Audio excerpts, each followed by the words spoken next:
ஒரு நோம்பாளிக்கு நோன்பு துறக்க நம்ம வந்து ஒரு பேரிச்சம்பளை கொடுத்தா நன்மை இருக்குது, சாப்பாடு கொடுத்தா நன்மை இருக்குது, பணம் கொடுத்தா நன்மை இருக்குது, இப்படி நிறைய நன்மைகளை ரசூலுல்லாஹ் சொல்கிறாங்க. அந்த சப்ஜெக்ட் வேறு, இந்த சப்ஜெக்ட் வேறு. இதுக்கு வந்து நோன்பு வைக்காததுக்கு பரிகாரம் கிடையாது இது.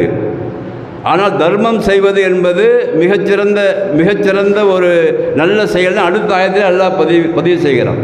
எப்படி இருக்காது?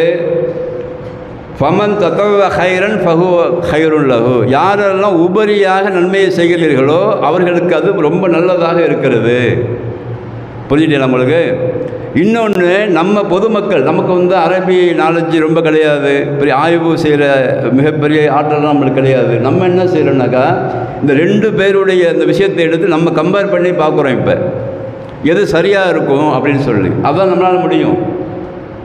அவர் சொல்கிறார், ஒருத்தர் சொல்கிறாரு சாப்பாடு கொடுக்கணும்னு சொல்கிறாரு, இன்னொருத்தர் சொல்கிறாரு சாப்பாடு கொடுக்க வேணாம்னு சொல்கிறாரு. நம்ம பொதுமக்கள் இப்போ என்ன செய்கிறது, ரெண்டையும் கம்பேர் பண்ணி பார்க்கும்பொழுது நம்மளுக்கு விளங்கும். எப்படி விளங்குன்னு சொன்னாக்கா கொஞ்சம் சிந்திச்சு பார்க்கணும். உதாரணமாக பரிகாரம்னு ஒன்று இருக்குன்னு வச்சிங்களேன். எப்பயுமே எதுக்கு பரிகாரம் செய்வோம்னு சொன்னாக்கா, நாம் செய்கிற செயலில் ஏதாவது தப்பு நடந்தால் பரிகாரம் செய்வோம். நாம் ஒரு செயலை செய்கிறோம், அந்த செயலில் வந்து ஏதாவது தப்பு நடந்துருச்சு, உடனே பரிகாரம் செய்வோம். சும்மா நான் சொல்லலை இதை. நீ ஹஜ்ஜை எடுத்துங்களேன். ஹஜ்ஜுக்கு போகிறோம்ல, ஹஜ்ஜுக்கு போகும்போது தமத்துன்னு ஒரு ஹஜ்ஜு முறை இருக்குது. தமத்து ஹஜ்ஜு ரசூலுல்லாஹ் செஞ்சது. அந்த தமத்து ஹஜ் எப்படின்னாக்கா, முதல்ல இங்கேருந்து சீக்கிரமாக போயிடணும், உம்ரா செஞ்சிடணும். உம்ரா செஞ்ச பிறகு நம்ம வந்து இந்த இஹ்ராமை களைஞ்சிட்டு வேறு வேலையை பார்த்துட்டு இருப்பாங்க. அதுக்கப்புறம் எப்போ வந்து அந்த துல்ஹஜ் பிறை 8வது பிறை வருகிறதோ அப்போ வந்து நம்ம மினாவை நோக்கி போவோம். மினாவுக்கு போய் அங்கே 5 நாட்கள் இருப்போம். மினாவில் ஒரு 8ஆம் நாள், 9ல் வந்து அரஃபாத்து, 10ஆம் நாள் முஸ்தலிஃபா, அதுக்கு பிறகு மீனா, அதுக்கு பிறகு காபா, அதுக்கு பிறகு மீனா, இப்படி சொல்லி 5 நாள் வந்து அங்கே இபாதத்துகள் இருக்குது. அது முடித்தாக்கா ஹஜ்ஜு முடிஞ்சிடும். இதுக்கு பேர் தமத்து. இங்கே ஆரம்பத்தில் நம்ம வந்து இஹ்ராம் கட்டிட்டு போனோமா, போய் உம்ரா செஞ்சோமா, அதுக்கு பிறகு இஹ்ராம் களைஞ்சிட்டோமா, களைஞ்ச பிறகு அந்த மினாவுக்கு போகிற 8ஆம் தேதி வரைக்கும் சில தவறுகள் நம்மகிட்ட நடந்திருக்கும். அதுக்கு பரிகாரமாக நாம் வந்து குர்பானை கொடுக்க வேண்டும் என்று அல்லாஹ் சொல்லுகிறான். இல்லை அங்கே ஏதாவது தப்பு பண்ணியிருப்பீங்க, ஏதாவது மார்க்கத்துக்கு மேலே செஞ்சுருப்பீங்க, அல்லது மனசில் ஏதாவது நினச்சிருப்பீங்க. அதனால் அந்த இடைப்பட்ட காலத்தில் ஹஜ்ஜு செய்யும்போது உங்களில் ஏற்பட்ட தவறுகளுக்காக நீங்கள் பரிகாரம் செய்ய வேண்டும் என்று சொல்லி நம்ம எல்லாருக்கும் ஆடை வந்து ஆடோ அல்லது ஒட்டகமோ அல்லது மாடையோ குர்பானி கொடுக்க சொல்லி நமக்கு அல்லாஹ் சொல்லுகிறான். அப்போ நாம் செய்கிற செயல்களில் ஏதாவது தப்பு நடந்தால் அதுக்கு பரிகாரமாகத்தான் அந்த ஃபிதியா என்று சொல்லக்கூடிய பரிகாரம் இருக்கிறது. இது லாஜிக்காக நம்ம நினச்சிக்கணும் முதல்ல நம்ம. அதுக்கு பிறகு இப்போ தொழுகை எடுத்துக்கங்க. நான் வந்து இப்போ வந்து தொழுகை வேண்டிய எனக்கு வந்து மௌத்து வரைக்கும் கட்டளை இது. மௌத்து வரைக்கும் கண்டிப்பாக தொழ வேண்டும், 5 வேளை தொழ வேண்டும். அந்த நான் தொழுகிற தொழுகைக்கு பகரமாக இன்னொருத்தர் செய்ய முடியுமா? அதை செய்ய முடியாது. நான் நோன்பு வைக்கணும், நோன்பு வந்து இன்னொருத்தர் வைக்க முடியுமா? வைக்க முடியாது. ஆனால் இந்த நோம்பில் வந்து ஏதாவது தப்பு நடந்தாக்கா அதுக்கு பரிகாரம் இருக்குது. என்ன பரிகாரம்? நம்ம வந்து சதக்கா கொடுப்போம்ல, அந்த தொழுகை திடலுக்கு போகிறதுக்கு முன்னாடி நம்ம எல்லாம் ஒரு ஆளுக்கு வந்து 2.5 கிலோ அரிசி அல்லது கோதுமை எதை கொடுக்குறோம்ல, இதுதான் இந்த தொழுகையில் ஏற்பட்ட குறைகளுக்கான பரிகாரம். அப்போ ஒரு செயல் நம்மால் செய்து கொண்டு இருக்கிறோம், அந்த செயலில் தப்பு நடக்கிறது. அந்த தப்பை வந்து அந்த தப்புக்கு பரிகாரமாக செய்வது தான் பரிகாரம் என்றே அர்த்தம். அதுக்கு எந்த செயலாக இருந்தாலும் அதுதான். எந்த செயல் நாம் செய்கிறோமோ அந்த செயலில் நம்மில் ஏற்பட்ட தவறுகளுக்காக செய்வது தான் பரிகாரம். அப்போ நோன்பு என்பது நான் செய்கிற அந்த நோன்பில் அதில் ஏற்படுகிற குறைகள், 30 நாள் நான் நோன்பு வைக்கிறேன்னு சொன்னாக்கா 30 நாளில் வந்து என்னில் பல தவறுகள் ஏற்படும், எல்லாருக்குமே ஏற்படும். அந்த தவறுகள் வந்து ஏற்பட்டால் அந்த நன்மையில் வந்து குறை ஏற்பட்டு விடுமோ என்று பயந்து கொண்டு நான் வந்து என்ன செய்கிறேன், ஏழைகளுக்கு வந்து உணவளிக்கிறேன், ஏழைகளுக்கு வந்து நோன்பு திறக்க வந்து கஞ்சிக்கு நான் காசு கொடுக்குறேன், பேரிச்சம்பழத்தை வாங்கியாந்து கொடுக்குறேன், வடை பஜ்ஜியை வாங்கியாந்து கொடுக்குறேன், இன்னும் என்னால் முடிஞ்சால் எல்லாம் செஞ்சிட்ருக்கிறேன், ஏழைகளுக்கு உணவு கொடுக்குறேன். அதுக்கு பிறகு எல்லாம் முடிஞ்ச பிறகு நான் வந்து எங்கள் குடும்பத்தில் வந்து எத்தனை பேர் இருக்கிறோமோ அவங்கள கலெக்ட் பண்ணி ஒரு ஆளுக்கு 2.5 கிலோ வச்சு அரிசி கொடுத்துட்றோம் ஏழைகளுக்கு. இதெல்லாம் என்னது? தனிப்பட்ட அந்த மனிதன் அந்த நோன்பில் வந்து தவறை செய்யாமல் இருந்தாலும் தவறு இருக்கலாம் என்று உள்ளத்தில் நினைத்து கொண்டு அந்த தவறை பரிபூர்ணமாக ஆக்க வேண்டும். என்னுடைய இந்த நோன்பு வந்து பரிபூர்ணமாக இருக்க வேண்டும் என்ற ஆசையில் நோன்பு வைத்தவர்கள் செய்கிற பரிகாரம் அது. நல்லா புரிஞ்சுங்க, கரெக்டாக இருக்குது. இந்த யுத்திகை கூடாகுங்கிற வார்த்தைக்கு ஆரோக்கியம் உள்ளவர்களுக்குத்தான் பரிகாரம் என்பது சரியான டிரான்ஸ்லேஷன் அதுதான். அப்போ நாமளே இப்படி சிந்திச்சு பார்க்கணும். அப்போ நம்மில் ஏற்படுகிற தவறுகளுக்குத்தான் பரிகாரமாக அமையும் அப்படிங்கிற ஒரு சப்ஜெக்டை மனசில் வச்சுக்கணும். இது ஒரு பாயிண்ட்டு. அடுத்ததாக இப்போ வந்து ஹஜ்ஜி செய்யணும், கடமை நம்மளுக்கு எல்லாருக்கும் கடமை, முஸ்லீமான ஆண் பெண்களுக்கு எல்லாருக்கும் கடமை. ஆனால் யாருக்கிட்ட பணம் இல்லையோ, யார்கிட்ட உடல் ஆரோக்கியம் இல்லையோ அவங்களுக்கு வந்து கடமை கிடையாது. ஆனால் அந்த செயலை மாத்திரம், ஹஜ்ஜை மாத்திரம் நாம் நினச்சோன்னா ஒருவேளை என்கிட்ட வந்து பணம் இருக்குது ஆனால் உடல் ஆரோக்கியம் இல்லை அப்படி வச்சிங்களேன். யாரோ ஒருத்தர் நிறைய லட்சமாக கோடியாக பணம் வச்சுருக்கிறாரு, ஆனால் அவர் வந்து மக்காவுக்கு போக முடியாது, இப்போ ஹஜ்ஜு செய்ய முடியாது, தவாஃப் செய்ய முடியாது. இந்த என்ன செய்கிறதுனாக்கா அதுக்கு வந்து ரசூல் ஸல்லல்லாஹு அலைஹி வஸல்லம் ஒரு வழியை சொல்லிக் கொடுத்தாங்க. உங்களால் அந்த ஹஜ்ஜை மாத்திரம் செய்ய முடியவில்லை என்று சொன்னால் நீங்கள் என்ன செய்யுங்க, அவருடைய முழு செலவையும் நீங்கள் ஏற்றுக்கொள்ளுங்க. குர்பானி பொருளுக்கான செலவை ஏற்றுக்கொள்ளுங்க. ஒருத்தரை நீங்கள் வந்து அதற்காக ஏற்படுத்தி கொண்டு அவருக்கான எல்லா செலவுகளையும் நீங்கள் செஞ்சீங்கன்னு சொன்னாக்கா யார் செய்கிறாரோ அவருக்கும் கூலி இருக்கும், யார் செய்ய நீங்கள் உங்களுக்கு முடியலையோ உங்களுக்கும் கூலி இருக்கும். இதில் மாத்திரம் ரசூலுல்லாஹ் சொல்லிக் கொடுத்தாங்க. ஏன்னா இது உடல் மூலமாக செய்கிற இபாதத்து விஷயங்களுக்கு இன்னொரு ஆளும் செய்ய முடியாத. ஹஜ்ஜை பொறுத்த எவ்வளோ ஏழைகள் இருப்பாங்க, உடல் ஆரோக்கியமாக இருக்கும் ஆனால் காசு இருக்காது, உடல் ஆரோக்கியமாக இருக்கும் பணம் இருக்காது. அப்போ என்ன செய்ய, பணக்காரர் என்ன செய்யலாம், அந்த ஏழையை கூப்பிட்டு, இந்த ஊரில் ஒரு ஏழை யாராச்சும் இருப்பாங்க இல்லையா, அவர் கூட்டி, அப்போ எனக்கு பகரமாக நீ போ, நான் உனக்கு எல்லா செலவையும் எடுத்துக்கிறேன் அப்படி சொல்லி அனுப்புனாங்கன்னு சொன்னாக்கா அவருக்கும் அந்த ஹஜ்ஜு செஞ்ச நன்மை கிடைக்கும். முதல்ல ஞாபகம் வச்சுங்க, அவர் தான் செய்கிறாரு, ஆனால் யார் செய்கிறாரோ அவருக்கும் எல்லா நன்மையும் கிடைக்கும். அதோடு கூடி யார் அவருக்கு வந்து சப்போர்ட் பண்ணாரோ பொருளாதாரத்துக்கும் எல்லாத்துக்கும் அவருக்கும் கூலி கிடைக்கும், சமமாக இருக்கும்னு சொல்லிட்டாங்க இல்லையா. அப்போ இந்த ஹஜ்ஜு செய்கிற விஷயத்தில் மாத்திரம்தான் வெளிப்படையான அமல்களை இன்னொரு ஆள் செய்ய முடியும். ஆனால் நோன்பை வந்து எனக்காக இன்னொரு ஆள் வைக்க முடியாது. நோன்பு நான் வைக்கிற நோன்பு எனக்கு உரியது தான், நான் தான் வச்சாகணும். இப்போ எனக்கு 10 மணி வச்சுக்கணும்னு சொல்ல முடியும், அவருக்கு என்ன ஆச்சு அப்புறம்? அப்போ நம்பிக்கை கொண்டவர்களுக்கு மாத்திரம்தான் நோன்பு. அப்போ இன்னொரு ஆளை வந்து இந்த நோம்பில் மாத்திரம் ஏற்படுத்த முடியாது, அதே மாதிரி தொழுகையிலும் ஏற்படுத்த முடியாது. இஸ்லாத்துடைய கடமைகள்லேயே ரொம்ப முக்கியமாக கருத வேண்டிய விஷயம் 2 தான். ஒன்று என்னது, ஃபஸ்ட்டு வந்து 5 கடமைகளில் முதலாவது கடமை வந்து எல்லாருக்கும் கடமை, லா இலாஹா இல்லல்லாஹ் முஹம்மதுர் ரசூலுல்லாஹ்ங்கிறது. தொழுகை இருக்குல்ல, இந்த தொழுகை அடுத்த நோன்பு விஷயத்தை பொறுத்த வரைக்கும் இது வந்து ஒவ்வொரு தனி மனிதனும் செய்ய வேண்டிய அமல். இதை வந்து வேற ஆள் செய்யவே முடியாது.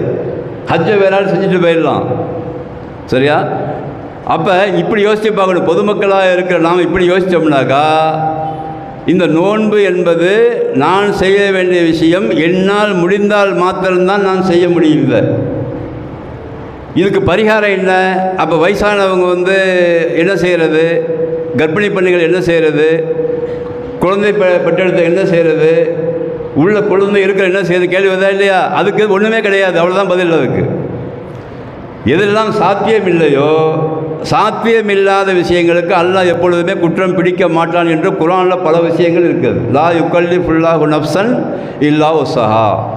யாராருக்கெல்லாம் எந்த விஷயத்தில் சாத்தியம் இல்லையோ அந்த சாத்தியம் இல்லாததற்கு பரிகாரமே கிடையாது. ஆனால் அந்த சாத்தியமா இல்லையா என்பது நாம் தான் தீர்மானிக்க முடியாது. ரெண்டாவது, மிக முக்கியமாக அல்லாஹ்வுக்கு தெரியாது உனக்கு சாத்தியம் இல்லையா. வயசாகி ஒருத்தர் இருக்கிறார், வயசாக மாத்திரம் இல்லை, இளைஞர்கள் கூட வரும் இந்த சட்டம். ஏன்னா இளைஞர்கள் சில பேர்களுக்கு வந்து நோய் இருக்கும், சில கண்டுபிடிக்க முடியாத நோய்களால் வந்து அவங்க வந்து அவதிப்படுவாங்க, அவங்களுக்கு இந்த சட்டம் பொருந்தும். அப்போ உன்னால் அந்த விஷயம் முடியவில்லை என்பதற்காக என்று இருந்தால் அதற்காக ஒரு ஏழைக்கு உணவு கொடுக்க வேண்டும் என்ற சட்டம் வந்து குர்ஆனிலும் கிடையாது, ரசூல் ஸல்லல்லாஹு அலைஹி வஸல்லம் சொல்லிக் கொடுக்கல. நல்லா புரிஞ்சுக்கிங்க. இவங்க ஏன் அப்புறம் அந்த ஆலிம் சாக்கெல்லாம் எப்படி அதை வச்சு எடுக்கிறாங்கன்னு சட்டம் வருதா இல்லையா? அதுக்கு ஒரு கேள்வி வரும், பொதுவாகவே எல்லாட்டையும் வரும். ஏன் அவங்க மட்டும் எடுக்கிறாங்க அதை? ஏன் அவங்க ஒன்றும் படிக்கலையா? நீங்கள் என்ன புதுசாக வந்து சொல்லிட்டு உட்காந்துருக்கீங்க? இப்போ அவங்க தானே படிச்சிருக்கிறாங்க, அரபி தெரியும், அதுவும் பாரம்பரிய அரபி உள்ளவங்க, அவங்க சூப்பராக குராத்தெல்லாம் ஓதுவாங்களே, அவங்களுக்கு தெரியாதான்னு ஒரு கேள்வி வரும், எக்ஸ்ட்ரா எல்லாருக்கும் வரும் இது. அதைத்தான் நம்ம வந்து ஆய்வு செஞ்சு பார்க்கும்போது அங்கேருந்து எங்கேருந்து இவங்க சட்டம் எடுத்தாங்கிறத ஆய்வு செஞ்சு பார்க்கும்போது இந்த 2வது அத்தியாயம் 184வது வசனத்துக்கு இப்னு அப்பாஸ் ரலியல்லாஹு அன்ஹு அவர்கள் ஒரு விளக்கத்தை கொடுக்குறாங்க. என்ன கொடுக்குறாங்கன்னு சொன்னாக்கா, இந்த வசனத்தில் சொல்லப்படுகிற யுத்தீகூன என்ற வார்த்தைக்கு யாராருக்கெல்லாம் சக்தி, அதாவது நோன்பு நோற்க ஆரோக்கியம் இல்லையோ என்று அவங்க அர்த்தம் வச்சுருக்கிறாங்க. அதுக்கு இவங்க என்ன சொல்கிறாங்க, வாதம் பண்ணுறாங்க அப்படின்னு சொன்னாக்கா, இப்னு அப்பாஸ் ரலியல்லாஹு அன்ஹு அவர்களை பொறுத்த வரைக்கும் அவங்க ரசூலுல்லாஹ்ட்ட கேட்டு தான் சொல்லியிருப்பாங்க.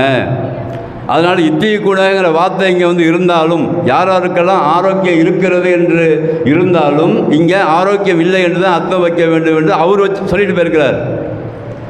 இங்கே தான் இங்கே வந்து நம்ம வேறுபடுகிறோம். இங்கே யார் வேறுபடுகிறோம்? இந்த யாரெல்லாம் நீங்கள் வந்து ஃபிதியா கொடுக்க வேண்டாம் என்று நம்ம சொல்கிறோம்ல, குர்ஆனை ஆய்வு செய்த அறிஞர்கள் சொல்கிறாங்கல்ல, இந்த விஷயத்தில் தான் வேறுபடுகிறோம். சஹாபாக்கள் ஒரு செயலை ஒரு விஷயத்தை சொன்னால் நாங்கள் அதை வந்து எடுத்துக்கொள்ள மாட்டோம். உடனே சலஃபிகளுக்கெல்லாம் கோபம் வந்துடும். இப்போ நான் பேசுனாக்கா இப்படி சலஃபிகள்னு ஒரு குரூப் இருக்காங்கல்ல, நம்மகிட்ட கூட இருப்பாங்க சில பேர், பயன் கேட்கக்கூடியவங்க இருப்பாங்க சில பேர். அவங்க வந்து டக்குன்னு ஒரு ஆக்ரோஷமாகிடுவாங்க. இவர் என்னது, இப்னு அப்பாஸ் ரலியல்லாஹு அன்ஹு யார், உமர் ரலியல்லாஹு இப்னு உமர் அவங்க யார், அவங்க தராதரம் என்ன, அவங்க வந்து மார்க்கத்துக்காக பாடுபட்ட விஷயம் எப்படி, அவங்களும் நம்மளும் ஒன்றா, நான் அவங்களும் நம்மளும் ஒன்றான்னு சொல்லிகிட்டு இருக்கேன். இப்போ இவங்க என்ன அந்த ட்ரெண்டை மாற்றி விட்டுறது, சொல்லும்போது கருத்தை ஒழுங்காக விளங்காமல் பேச்சை மாற்றி விட்டுறது சமுதாயத்தில். இவங்க பாருங்கள், சஹாபாக்களை விட இவங்க சூப்பரானு சொல்லிக்கிறாங்க. இப்போ இவங்க என்ன விளக்கமாக கேட்குறவங்க, என்னப்பா சஹாபாக்கள் எப்படியாவது அவங்களுடைய மாதிரி வருமா, அவங்க ரலியல்லாஹு அன்ஹு வரது அன்ஹு அவங்க ஸ்டேஜுக்கு நீங்கள் எப்படி வர முடியும், அவங்க சொல்கிறது விளக்கத்தான் எடுக்கணும் அப்படின்னு ஒரு லாஜிக்காக பேசும்போது எல்லோரும் ஆமாம் சாமி போட்டுருவாங்க. இதாங்க நடக்கிறது, வேறு ஒன்றும் இல்லை. ஏன் இவங்க வந்து அவங்க சொல்ல பேச்சு கேட்குறாங்கன்னாக்கா இதான் காரணம். நம்ம சொல்கிறது என்னன்னு சொன்னாக்கா, சஹாபாக்கள் என்பவர்கள் எல்லா விதமான தங்களை அர்ப்பணித்தவர்கள் மார்க்கத்திற்காக. அவர்கள் தகுதியை யாருமே அடைய முடியாது. ரலியல்லாஹு அன்ஹு வரலாறு அன்ஹு என்பதில் மாற்று கருத்துலாம் ஒன்றும் இல்லை. ஆனால் மார்க்கம் என்று சொன்னால், மார்க்கத்துடைய சட்டம் என்று சொன்னால் அது அல்லாஹ் சொல்லி இருக்க வேண்டும், ரசூல் ஸல்லல்லாஹு அலைஹி வஸல்லம் அவர்கள் விளக்கம் கொடுத்துருக்கோம். இவ்வளோ தான் நம்ம பாயிண்ட்டு. இதில் வந்து ரொம்ப ஸ்ட்ராங்காக நம்ம நிற்கிறோம். அங்கே வந்து எந்த விதமான இடுக்கும் உள்ளே பூந்துடக்கூடாது. ஏன்னாக்கா ரசூலுல்லாஹ்வுக்கே தடை இருக்குது. அங்கே நான் சொன்னதை மாத்திரம்தான் நீ சொல்லணும் மக்கள்கிட்ட. நீயா உனக்கு உள்ளத்தில் ஒரு கருத்து வந்து அதுக்கு விளக்கங்கிற பிறகு நீனே சொல்லக்கூடாது. வசனம் இருக்குது, இதுக்கெல்லாம் வசனம் நிறையா இருக்கிறேன். நான் வந்து உங்களுக்கு நேரத்தை கருதி சாராம்சத்தை மட்டும் சொல்லிக்கிட்டு இருக்கிறேன். நேரத்தை கருதி விஷயத்தையும் சொல்லி ஆகணும், எங்கே தடம் புரளாமல் இருக்கணும், கருத்து மக்கள்கிட்ட போகணுங்கிற அந்த கான்செப்டில் நான் சொல்லிகிட்டு இருக்கிறேன். அப்போ ரசூலுல்லாஹ்வுக்கே தடை இருக்குது. என்ன தடை இருக்குது? நான் சொல்லுவதை அப்படியே உனக்கு புரியுதோ அப்படியே சொல்லிவிட வேண்டும். நீயாக அதுக்கு விளக்கம் கொடுத்து மக்கள்கிட்ட வந்து நீ விளக்கிறவே கூடாது. விஷயங்கள் வந்து குர்ஆனுக்குள்ளே எந்த விஷயமும் உள்ளே கலந்து விடக்கூடாது என்பதற்காக தான் ரொம்ப சர்வ ஜாக்கிரதையாக ரசூலுல்லாஹ் இருந்தாங்க. ஹதீஸ்களை நான் இருக்கும்போது யாரும் எழுதாதீங்கன்னு சொல்லிட்டு போனாங்க. நான் தனியாக பேசுகிறேன்னா ஒரு விஷயத்தை அதை வந்து தனியாக எழுதி வச்சிடாதீங்க. குர்ஆன் அல்லாஹ்ட்டேருந்து இறங்கிட்டு இருக்கும்போது நான் சொல்லுகிற அந்த பேச்சும் அல்லாஹ்ட்டேருந்து வர்ற அந்த விஷயமும் ரெண்டும் மிக்ஸ் ஆகக்கூடாதுங்கிறது ரொம்ப கவனமாக இருந்தாங்க. இதெல்லாம் வரலாற்று குறிப்புகள் நான் சொல்லிகிட்டு இருக்கிறேன். ரொம்ப கவனமாக, ஏன் என்னுடைய பேச்சுங்கிறது உள்ளே பூந்துடக்கூடாதுங்கிறத தெளிவாக இருந்தாங்க. அதனால தான் இன்றைக்கு குர்ஆன் என்பது மிகப்பெரிய அற்புதமாக இருக்கிறது. எந்த விதமான ஒரு பாயிண்ட் கூட மனித கருத்துக்கள் உள்ளே நுழையாமல் அல்லாஹ் பாதுகாத்துருக்கிறான். அதான் அல்லாஹ் சொல்கிறான், நான் தான் இந்த குர்ஆனை இறக்கியிருக்கிறோம், நாம் தான் பாதுகாக்கிறோம்.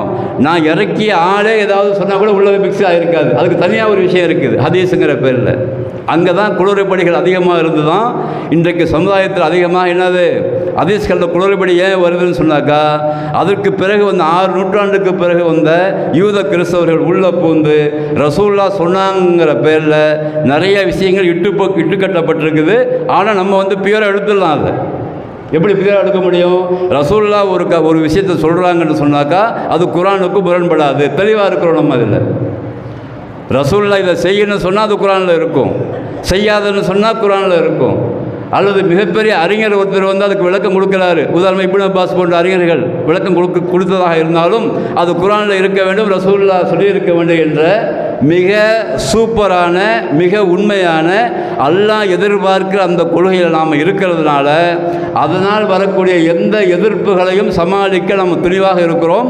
மக்கள் மத்தியில் தெளிவாக சொல்லிவிடுகிறோம். வேற ஒன்றும் இல்லை. தெளிவாக சொல்வதால் என்ன விஷயம் ஏற்படும்னு சொன்னாக்கா, இப்போ உதாரணமாக பாருங்களேன், லாஜிக்காக பேசுவாங்க.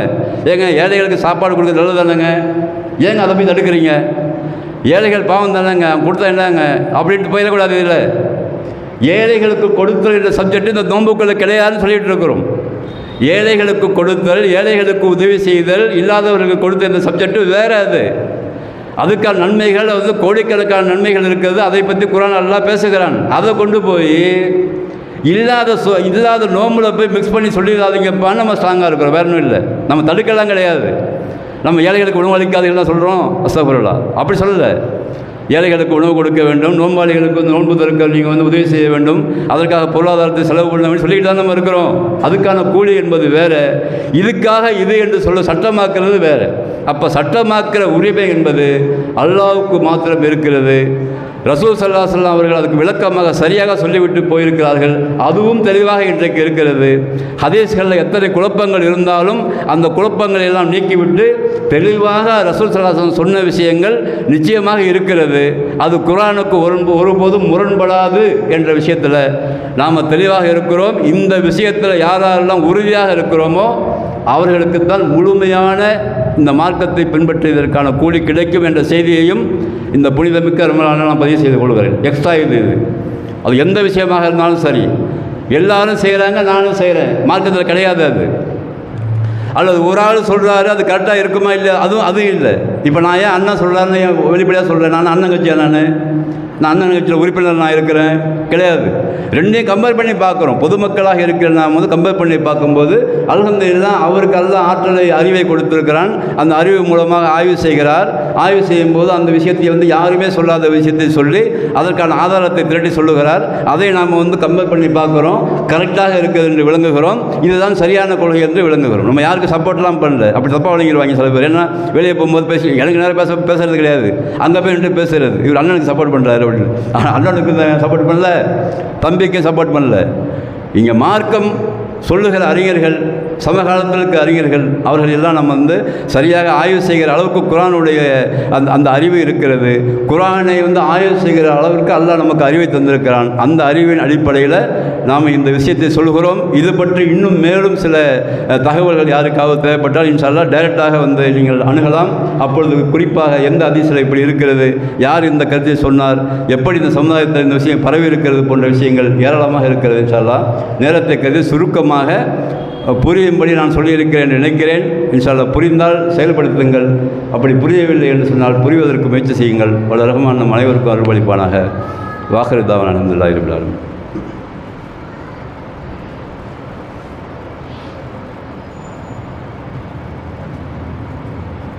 அல்ஹம்துலில்லாஹி ரப்பில் ஆலமீன் வல் ஆகிபத்து லில் முத்தகீன் வஸ்ஸலாத்து வஸ்ஸலாமு அலா ரசூலில்லாஹி ஸல்லல்லாஹு அலைஹி வஸல்லம் வ ஆலிஹி வ ஸஹ்பிஹி அஜ்மஈன். அம்மா பாத். சகோதரிகள் வந்து பொறுத்த வரைக்கும் கரெக்டாக வந்துடுற மாதிரி தெரியுது. சகோதரிகள் லேட்டாக வர்றதில்லை. ஜும்மாவுக்கு பொறுத்த வரைக்கும் நான் பார்க்குறேன், நம்ம அக்ஸா மஸ்ஜிதில் சகோதரிகள் 11:30 மணிக்கெலாம் வந்து பேச ஆரம்பிச்சிடுறாங்க. சகோதரர்கள் தான் எப்போயுமே லேட்டாக வர்றாங்க. நீ குறைஞ்சபட்சம் நோம்புலையாவது கொஞ்சம் பயத்தில் சீக்கிரம் வரலாம்ல. அதான் என்ன, நான் ஒரு கொள்கையை வச்சுருக்கிறேன், அதில் வந்து எப்பயுமே மாற மாட்டாங்கிற ஒரு கொள்கை சில பேருக்கு இருக்குது. அதெல்லாம் மாற்றிங்க இன்ஷா அல்லாஹ். எப்பயுமே ஒரே கொள்கை இது மாதிரி இருக்கும். கொள்கையில் ஒரு ஸ்ட்ராங்காக இருக்கணும். சீக்கிரமாக வரத்தில் இமாம் மிம்பர் மீது ஏறுவதற்கு முன்பாக வருவதில் வந்து ஸ்ட்ராங்காக இருக்கணும். நீ நோன்பு வந்தாலும் பிரச்சனை இல்லை, எனக்கு ஹஜ்ஜு வந்தாலும் பிரச்சனை இல்லை, நான் ஏன் விஷயத்தை செஞ்சுட்டே இருப்பேன்னு செய்கிற சகோதரர்கள் ரொம்ப பேர் இருக்கிறீங்க. அவங்கெல்லாம் இந்த புனிதமிக்க ரமலானில் உங்கள் எண்ணத்தை மாற்றிக்கொள்ளுங்கள். மாற்றம் என்பது அல்லாஹ்விடத்தில் துஆ செய்து விட்டு நாம மாறும் பொழுது அல்லாஹ் மாற்றத்தை தருவான். ஆட்டோமேட்டிக்கெல்லாம் வராது, வகையெல்லாம் வராது யாருக்கும்.